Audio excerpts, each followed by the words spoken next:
Хандаа үзэгчдээ баярлалаа. Монгол улсын ерөнхийлөгч асан элбэгдоржийн холбогдсон хэргийг сэргээн шалгаж дахин ялагдагчаар татсан талаар мэдээлэл хүргэе.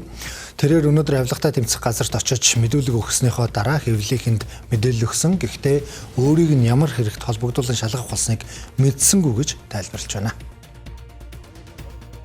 Элбэгдоржийг өмнө хэл ахвал авах эрх мэдэл албан тушаалын байдлаа уруулан ашигласан гэх хэрэгт холбогдуулан шалгаж байсан. Тухайн үед тэрээр гадаад улсад оршин сууж байсан бөгөөд хууль хяналтын байгууллагаас хэрэг шалган шийдвэрлэх ажиллагаанаас оргон зайлсан гэж үзэн хэргийг нь түтгэлзүүлээд байсан юм а. Тэгвэл холбогдох их сурвалжийн өгсөн мэдээлэлээр түүнийг дахин ялагдагчаар татаж өмнө нь түтгэлзүүлсэн хэргийг сэргээн авилгатай тэмцэх газарт шилжүүлсэн гэх мэдээллийг өгсөн юм а. Харин энэхүү мэдээлэлтэй холбоотойгоор өөрөөс нь тодруулахад ямар хэрэгээр авилгатай тэмцэх газар дуудсныг мэдэхгүй байна гэсэн хариултыг өглөө. Ер нь хүмүүс ойлгохдоо нэг хэрэг үйлдээд гараад явцсан одоо тэгээ буцаж ирж байгаа юм байна гэж ингэж ойлгодог.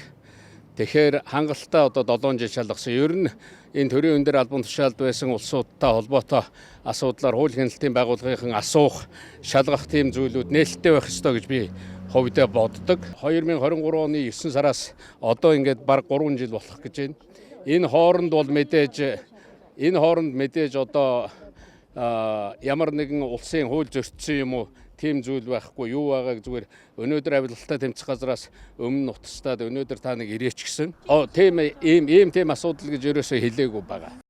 За Элбэгдорж 2023 оны 9-р сараас хойш гадаадад ажиллаж оршин сууж байсан бөгөөд өнгөрсөн 7-р сард эх орондоо ирсэн юм а. Тэрээр мөн Монголын хууль хяналтын байгууллагаас Интерполд гаргасан хүсэлтийг улс төрийн шалтгаантай гэж үзэн хүчингүй болгосон гэж мэдэгдлээ.